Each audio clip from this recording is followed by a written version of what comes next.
Yo les gars, pour la première fois, Arthur Banga recadre les militants et cadres du RHDP, y compris le ministre Touré Mamadou. Il leur fait comprendre qu'ils sont trop focus ou trop taillés sur le président Alassane Ouattara, que le RHDP n'a pas d'avenir s'ils sont trop taillés sur le président Alassane Ouattara. Justement, le gros problème du RHDP aujourd'hui, je reviens à votre mot, vous avez dit projeter. Je pense que les militants, ils ont du mal à se projeter aujourd'hui, pour deux raisons. Première raison, parce que oui, c'est vrai, le ministre a dit que le plus important, c'était pas la candidature Ouattara, mais vous savez très bien que les militants, ils venaient pour ça. Et qu'aujourd'hui, quand on reprend les propos du porte-parole principal qu'a cité Israël, c'est la question. Et finalement, ils sont repartis sans la réponse à la question principale qu'ils voulaient se poser. Et pourquoi? Est-ce que parce que Alassane Ouattara se dit c'est mon dernier combat ou c'est le combat de trop? Est-ce qu'il est encore dans cette réflexion? S'il y a une forte réflexion, si encore on pèse aujourd'hui, parce que tous ceux qui le connaissent disent que c'est quelqu'un qui a un coup d'avance, et pour quelqu'un qui a un coup d'avance, en a 4 mois, ça passe pas. Deuxième chose, se projeter, parce que je pense que le RHDP, et je suis très à l'aise avec le ministre Amédée, était parti pour être un parti oufouettiste. Je pense qu'aujourd'hui, il est devenu un parti alassaniste. Et le dernier congrès, là, juste parce que tout a été fait pour le tailler légalement à la mesure d'Alassane Ouattara. Mais la question que je vous pose aujourd'hui, vous allez continuer jusqu'à quand à vous faire biberonner par Alassane Ouattara? C'est une vraie question. Parce qu'aujourd'hui, la vraie question, vous n'avez pas répondu à l'avenir immédiat de sa candidature. Mais pour moi, le plus grave pour le RHDP, c'est même pas 2025. Pour moi, 2025, vous allez gagner. Je le dis, ça fait 2 ans. C'est pas un problème pour moi. Vous serez là. Mais aujourd'hui, la vraie question, c'est qu'est-ce que vous faites après? Qu'est-ce que vous faites après du point de vue du projet? Vous êtes très à l'aise sur le bilan. Du point de vue du projet, on ne le sait pas. Parce que le Congrès lui-même n'a pas ouvert la boîte au projet, puisqu'il a refermé la candidature. Aujourd'hui, comment il s'appelle, Adjoumani parle encore de pré-campagne. Parce que vous n'avez pas de candidat, ça pose problème. Et les textes qui ont été faits aujourd'hui, ils sont dans la logique de redonner le parti à Alassane Ouattara, de se tailler pour Alassane Ouattara, mais il ne sera pas toujours là à Alassane Ouattara. Est-ce que le RHDP aujourd'hui prêt? Est-ce qu'il a même dans son esprit, parce que même s'il est candidat, ça sera son dernier mandat. Mais apparemment, le RHDP ne prépare pas cette transition. Aujourd'hui, je me dis que dans 2-3 ans, on risque d'avoir des fragments de RHDP, surtout que désormais les pré-congrès seront statutaires. J'imagine que si le ministre Amédée et vous-même êtes intéressés, j'imagine les pré-congrès de Daloa et de Djibois, ce qu'ils vont donner comme résultat dans 5 ans, hein, ça sera Mamadou Touré et Amédée. Et donc vraiment, moi je pense qu'il faut avoir, peut-être après les élections, mais il faut avoir le temps de vous poser vraiment sur l'avenir du RHDP. Comment faire du RHDP un parti qui va aller au-delà d'Alassane Ouattara, parce que vous êtes trop focus, trop formé, trop taillé pour Alassane Ouattara. Il a dit clairement, le RHDP est prêt. Le RHDP est prêt. Mais ils sont prêts, mais ils n'ont pas de candidat. C'est ça que moi je constate. Le RHDP est prêt, mais il n'a pas de candidat. Et ça, ça devrait être... Mais malheureusement, je constate que bon, les ministres qui sont sur le plateau, ils parlent avec tellement d'assurance, comme si... oui, des gens qui n'ont pas de candidat, et qui parlent avec assurance comme s'ils avaient un candidat. Ils n'en ont pas. Mais Kyo. Non, mais vous avez... votre congrès a désigné un candidat qui, lui, se donne le temps de réflexion.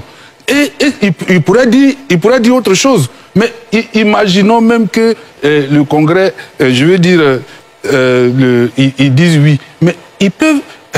je pense que le RHDP devrait légitimement s'inquiéter s'ils n'ont pas d'autres assurances quelque part, que le Conseil constitutionnel rejette la candidature du président Ouattara. Oui. Ça peut arriver. Non. Vous voyez, mais, ou bien vous n'imaginez même pas ça. Pourtant, le Conseil constitutionnel, vous savez, on a parlé de 3e République. Mais une 3e République, à mon sens, et selon ça ne se décrète pas. C'est comme on appelle, un référendum en 2016 qui a institué, la 3e République. La 3e République. Moi, je n'appelle pas ça la 3e République. Vous appelez ça comment? J'appelle ça la continuité. Bon. Ah oui, justement, revenons, mon explication est celle-ci. La 2e République a été instituée à la suite d'une dissolution totale de toutes les institutions de la République. Le général Gueye a dissous les institutions, le Parlement... Vous refait l'histoire? Non, je parle de 2000. À la suite du coup d'État de... Auguste, où voulez-vous en venir? Parce que le temps imparti pour cette première partie arrive à son terme. Et je veux dire que quand la constitution de 2016 a été votée, on n'a pas dissous les partis. Le président Alassane Ouattara aurait pu convoquer une élection anticipée pour se faire élire dans le processus de la nouvelle constitution. Parce que c'est ça qui est la troisième république. Parce que le président Ouattara a poursuivi avec son mandat acquis en 2015 jusqu'en 2020. Alors que dès lors qu'une nouvelle constitution introduit une troisième république, alors on met fin aux institutions préexistantes et on s'en va, on commence avec, on peut aller avec, comme on appelle, une élection anticipée, présidentielle anticipée, avec les critères de la troisième république, ce qui n'a pas été le cas. Et c'est pour ça que pendant des années, les ministres, même le ministre de la Justice, Christian Kabilé, au Parlement, le ministre Cissé Bakongo, sur les plateaux de télévision, on dit que le président Ouattara ne pouvait pas se présenter parce qu'il y a un article, l'article 183, qui l'empêchait. Augustin, la difficulté avec moi je vous entends très bien, c'est votre point de vue que vous avez le droit de développer.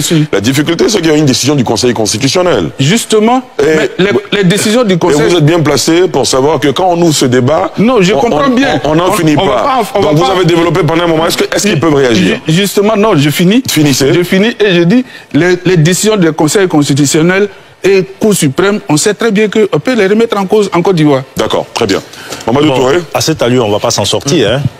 D'abord, si vous réalisez votre constitution, la notion de nouvelle république est bel et bien mentionnée dans la constitution.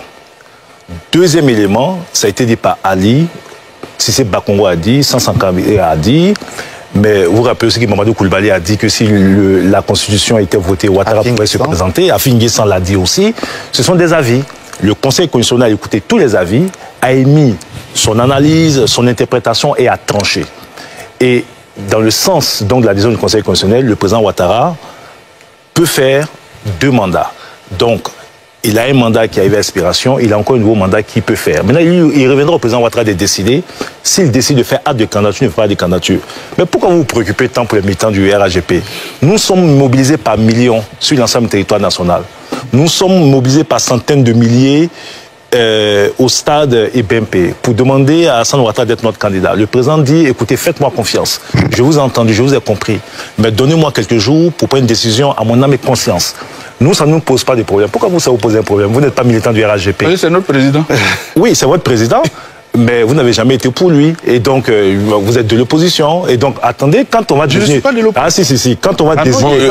Ah, si. Quand on va désigner... Non, je termine. Quand on va désigner notre candidat, en ce moment, il vous reviendra, tous ceux qui ne veulent pas voir Alassane Ouattara ou qui veulent voir Alassane Ouattara, d'aller l'exprimer dans les urnes. Sur la longévité, je termine par là. Allez-y. L'ANC a fait aujourd'hui plus de 30 ans aux affaires. Le RHDP, je considère qu'après l'ANC, nous sommes la plus grosse formation politique aujourd'hui en Afrique. Donc on aspire à faire mieux que l'ANC. Et un parti politique ne se crée pas pour gérer 5 ans à l'opposition. Un parti politique, quand il arrive aux affaires, il essaie de durer le plus longtemps possible aux affaires. Le plus important, c'est que ça se fasse de façon démocratique. La longévité d'Alassane Ouattara à la tête donc, de notre parti d'abord, et éventuellement à la tête du pays, à partir du moment où c'est à partir d'un processus démocratique, s'il n'y avait pas d'élection, et qu'Alassane Ouattara était président de la République, mais tous les 5 ans, il y a une élection, donc seul le peuple peut écourter ou pas la longévité d'un parti politique ou d'une personnalité à la tête d'un pays. Tant que les Ivoiriens feront confiance à Alassane Ouattara, il sera réélu le 25 octobre 2025. Tant que les Ivoiriens feront confiance au RHDP, nous serons encore là pour longtemps. Et d'ailleurs, nous sommes le seul parti qui sait se renouveler. Moi, je dis avec beaucoup d'humilité, il y a 15 ans de cela, Amédée Kouakou et moi n'étions pas dans les top même politiques en Côte d'Ivoire. Regardez au sein du RHDP, c'est le parti qui a fait le plus la promotion de jeunes cadres. Et je veux m'adresser à tous les jeunes. Si vous le faites de la politique, votre avenir, ce n'est pas dans tous ces partis politiques. Le seul parti qui fait la promotion, qui donne une chance aux jeunes, c'est le RHDP. Et nous sommes les bras ouverts pour accueillir tous ces jeunes Ivoiriens qui veulent être dans un ensemble pour bâtir un pays moderne et démocratique. D'accord, très bien. S'il vous plaît, monsieur le ministre, vous voulez réagir ou... Non, c'est bon. Très bien. Israël Guibault, c'est à vous. Oui, merci beaucoup. Je vous l'avais promis. Merci beaucoup. Je viens de parole aussi. Alors, deux éléments fondamentaux. C'est vrai que quand le RHDP, on essaie de critiquer un peu leur gouvernance, tout de suite le mot populiste sort. Non, monsieur le ministre, c'est pas du populisme.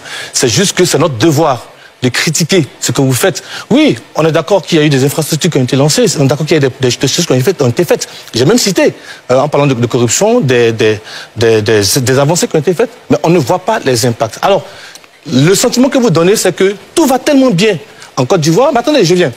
Vous prenez par exemple le chiffre sur le taux de pauvreté. Vous dites que aujourd'hui, le taux de pauvreté autour de 37%, il était à 55% en 2011. Mais ce que vous ne dites pas, c'est qu'en 2011, nous étions à 29 millions d'habitants. Donc si vous faites un ratio, 55%, 29 millions d'habitants, on est autour de 12 millions de personnes en tas de pauvreté. Mais si vous ramenez... S'il vous plaît, laissez-le terminer. Mais la pauvreté, non, s'il vous plaît, laissez-le terminer. Je viens. Laissez-le terminer, s'il vous plaît. Si vous remettez ça en perspective, donc nous sommes aujourd'hui en 2025, environ 32 millions d'habitants, et que vous mettez à 37%, on est toujours dans les 12 millions de personnes.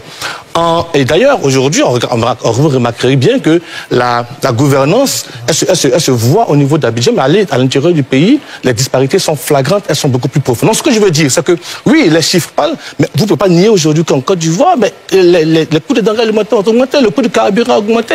Vous regardez, de 2022 jusqu'à 2024, il y a eu une augmentation de près de 180%, c'est vrai, 180 francs. C'est vrai que récemment, en 2025, il y a eu un rabais de 20 francs. Donc, ça, ce sont des choses qu'on ne peut pas nier. Quand on va sur le marché, toutes les populations, qu'elles soient RHDP ou de tous les partis politiques, se rendent bien compte que oui, aujourd'hui, on a des difficultés à se soigner, on a des difficultés à acheter les denrées alimentaires. Notre pays est dépendant de l'extérieur en matière de denrées alimentaires. Donc ça, ce sont des choses qu'on ne peut pas nier. Donc le dire, ce n'est pas faire du populisme. Le dire, ça veut dire qu'il y a des choses à améliorer, il y a des choses à faire. Et je voudrais rassurer monsieur le ministre, ce n'est pas l'objet du débat.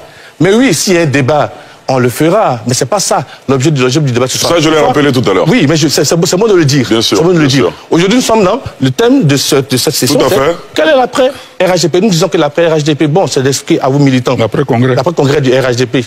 L'abscisse sur le révélateur. L'après-congrès RHDP. Quel sera le candidat du RHDP? Mais surtout, qu'il sera nécessaire pour vous de défendre le bilan auquel nous, Ivoiriens, nous attendons. D'accord.